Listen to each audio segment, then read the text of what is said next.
Friends, welcome back to my YouTube channel. ಇವತ್ತು ಒಂದು ಸಖತ್ತಾಗಿರೋ recipe ಮಾಡೋಣ ಅಂದ್ಕೊಂಡಿದ್ದೀನಿ. ಯಾವುದು ಅಂದರೆ ಗೀ ರೈಸ್. ಗೀ ರೈಸ್ ಮಾಡೋದು ತುಂಬ ಈಸಿ, ತುಂಬ ಟೇಸ್ಟಿಯಾಗಿರುತ್ತೆ, ಸಖತ್ತಾಗಿರುತ್ತೆ. ಸಿಂಪಲ್ ಅಂದರೆ ಸಿಂಪಲ್ಲಾಗಿ ಮಾಡಿ ಮುಗಿಸ್ಬಿಡ್ಬೋದು.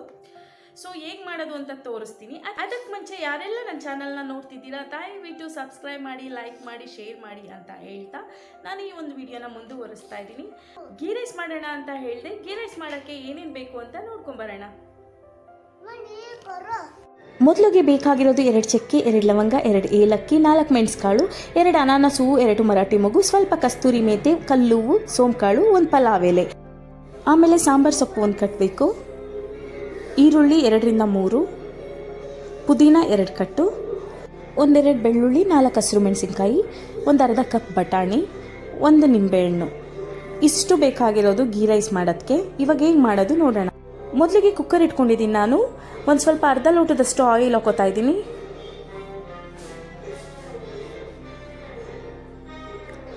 ಎಣ್ಣೆ ಕಾದಿದೆ. ಇವಾಗ ಎಲ್ಲ ಸ್ಪೈಸಸ್ನು ಕೂಡ ಇದ್ರ ಜೊತೆಗೆ ಹಾಕೋತಾ ಇದ್ದೀನಿ. ಸ್ವಲ್ಪ ಚೆನ್ನಾಗಿ ಫ್ರೈ ಆಗಬೇಕು.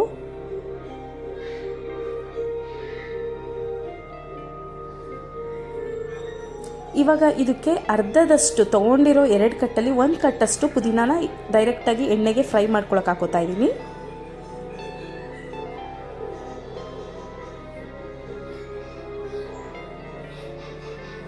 ನೀಟಾಗಿ ಫ್ರೈ ಆಗಬೇಕಿದು.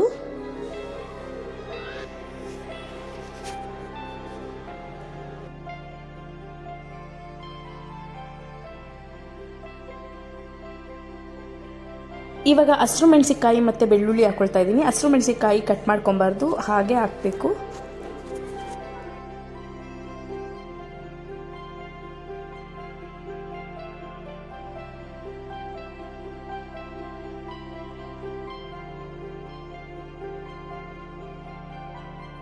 ಇದು ನೀಟಾಗಿ ಫ್ರೈ ಆಗಿದ್ದಾಗಿದೆ. ಇವಾಗ ಈರುಳ್ಳಿ ಹಾಕೋತಾ ಇದ್ದೀನಿ. ಇದನ್ನು ನೀಟಾಗಿ ಫ್ರೈ ಮಾಡ್ಕೊಬೇಕು.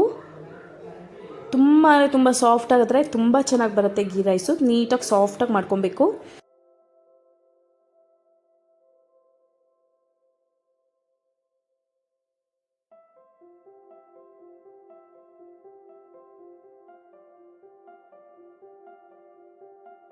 ಈಗ ಇದಕ್ಕೊಂದು ಸ್ವಲ್ಪ ಉಪ್ಪು ಹಾಕೋತಾ ಇದ್ದೀನಿ. ಈರುಳ್ಳಿ ಮೆತ್ತಗೆ ಬೇಯುತ್ತೆ ಉಪ್ಪು ಹಾಕೋದ್ರಿಂದ, ಅದಕ್ಕೆ ಉಪ್ಪು ಹಾಕೊಳ್ಳಿ. ಸ್ವಲ್ಪ ಚೆನ್ನಾಗಿ ಬೇಯುತ್ತೆ.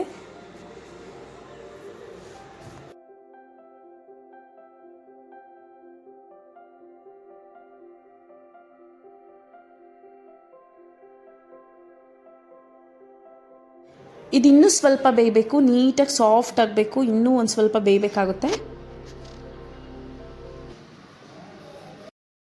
ಈರುಳ್ಳಿ ನೀಟಾಗಿ ಫ್ರೈ ಆಗೋ ಅಷ್ಟರಲ್ಲಿ ಅಕ್ಕಿ ತೊಳ್ಕೊಂಬಿಡೋಣ. ನಾನು ಈ ಲೋಟದಲ್ಲಿ 2 ಲೋಟದಷ್ಟು ಜೀರಾ ರೈಸ್ ತೊಗೊಂಡಿದ್ದೀನಿ, 1 ಲೋಟದಷ್ಟು ಬಾಸುಮತಿ ರೈಸ್ ತೊಗೊಂಡಿದ್ದೀನಿ. 2:1 ಹಾಕಿದ್ರೆ ತುಂಬ ಚೆನ್ನಾಗಾಗುತ್ತೆ ಗೀ ರೈಸ್. ಅಕ್ಕಿ ತೊಳ್ಕೊಂಡು ಸ್ವಲ್ಪ ನೆನೆಯಕ್ಕೆ ಬಿಟ್ಬಿಡೋಣ. ನೋಡಿ, ಅಷ್ಟೊತ್ತಿಗೆ ಈರುಳ್ಳಿ ನೀಟಾಗಿ ಸಾಫ್ಟಾಗಿ ಬೆಂದಿದೆ. ಇಷ್ಟು ಚೆನ್ನಾಗಿ ಬೆಂದರೆ ಸಾಕು. ಇವಾಗ ಇದಕ್ಕೆ ನೀರು ಹಾಕಬೇಕು. ನಾನು ಮೊದಲೇ ನೀರನ್ನ ಅಳತೆ ಮಾಡಿ ಇಟ್ಕೊಂಡ್ಬಿಟ್ಟಿದ್ದೀನಿ. 1 ಲೋಟ ಅಕ್ಕಿಗೆ 2 ಲೋಟದಷ್ಟು ನೀರು ಹಾಕಬೇಕಾಗುತ್ತೆ. 1 ಲೋಟ ಬಾಸುಮತಿ ರೈಸ್ಗೆ 1 ಲೋಟದಷ್ಟು ಮಾತ್ರ ನೀರು ಹಾಕಬೇಕಾಗುತ್ತೆ. ಈ ಥರ ಅಳತೆ ಮಾಡಿ ಇಟ್ಕೊಂಡಿದ್ದೀನಿ. ನೀವು ಅಷ್ಟೇ ಹೀಗೆ ಮಾಡಿ. ಅಲ್ಲಿಗೆ 5 ಲೋಟ ನಾನು ನೀರು ಹಾಕಿದ್ದೀನಿ ಇಲ್ಲಿ.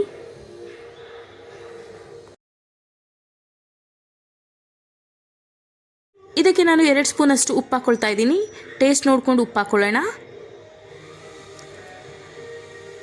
ಹಸಿ ಬಟಾಣಿ ಹಾಕೋತಾ ಇದ್ದೀನಿ. ಹಸಿ ಬಟಾಣಿನ ನೀವು ಈರುಳ್ಳಿ ಲಾಸ್ಟು ಫ್ರೈ ಆಗ್ತಿರುತ್ತಲ್ಲ ಅವಾಗ ಬೇಕಾದರೂ ಹಾಕ್ಬೋದು, ನೀರಿಗೆ ಬೇಕಾದ್ರೂ ಹಾಕ್ಬೋದು. ನೀರಿಗೆ ಹಾಕಿದ್ರೆ ತುಂಬ ಸಾಫ್ಟಾಗಿ ಬೇಯುತ್ತೆ, ಹಾಗಾಗಿ ನಾನು ನೀರಿಗೆ ಹಾಕ್ಕೊಳ್ತೀನಿ. ಆಮೇಲೆ ಸಾಂಬಾರು ಸೊಪ್ಪು ಕಟ್ ಮಾಡಿಟ್ಟಿದ್ನಲ್ಲ ಅದನ್ನು ಹಾಕ್ಕೊಳ್ತಾ ಇದ್ದೀನಿ.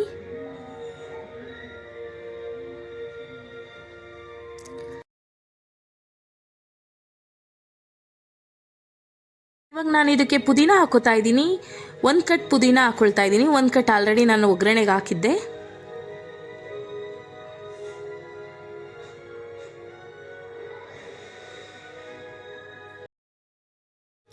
ಇದಕ್ಕೆ ಅರ್ಧ ಹೋಳು ನಿಂಬೆಹಣ್ಣು ಇಟ್ಕೊಳ್ತಾ ಇದ್ದೀನಿ.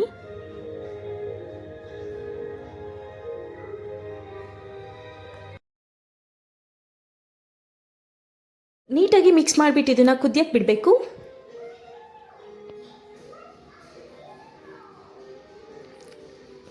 ನೋಡಿ ಕುದೀತಾ ಇದೆ. ಇವಾಗ ಅಕ್ಕಿ ಹಾಕ್ಕೊಳ್ಳೋಣ.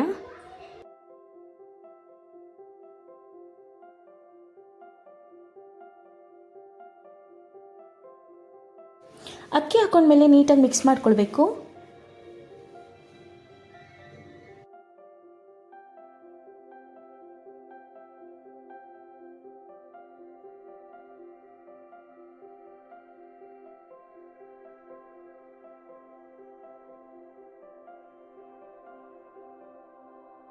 ಇವಾಗ ಕೊನೆಯಲ್ಲಿ ಒಂದು ಕಟ್ ಪುದೀನ ಇತ್ತಲ್ಲ ಅದನ್ನ ಹಾಕೊಳ್ತಾ ಇದ್ದೀನಿ.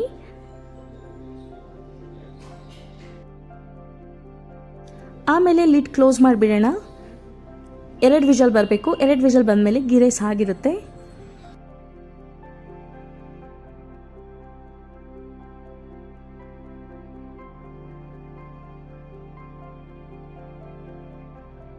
ನೋಡಿ 2 ವಿಷಲ್ ಬಂದಾಯಿತು, ಪ್ರೆಷರ್ ಕೂಡ ಹೋಗಿದೆ. ಇವಾಗ ಕ್ಯಾಪ್ ಓಪನ್ ಮಾಡ್ತಾ ಇದ್ದೀನಿ.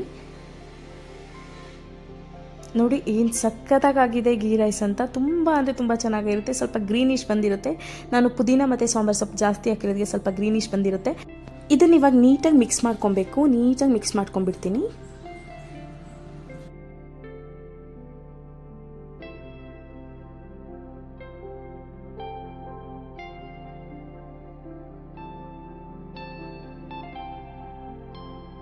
ನೋಡಿ ಎಷ್ಟು ಚೆನ್ನಾಗಾಗಿದೆ ಗೀ ರೈಸು. ಟೇಸ್ಟು ಕೂಡ ತುಂಬ ಚೆನ್ನಾಗಿರುತ್ತೆ. ನೀವು ಒಂದ್ಸಲ ಟ್ರೈ ಮಾಡಿ. ಮತ್ತು ಇದನ್ನು ಹೀಗೆ ತಿನ್ಬೋದು. ಇದಕ್ಕೆ ಗ್ರೇವಿ ಬೇಕು ಆ ಥರದ್ದು ಏನೂ ಇಲ್ಲ. ತುಂಬ ಟೇಸ್ಟಿ ಆಗಿರುತ್ತೆ.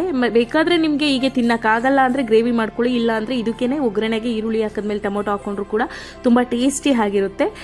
ಓಕೆ, ಇವತ್ತಿನ ವಿಡಿಯೋನ ನಾನು ಇಲ್ಲಿಗೆ ಮುಗಿಸ್ತಾ ಇದ್ದೀನಿ. Thank you for watching.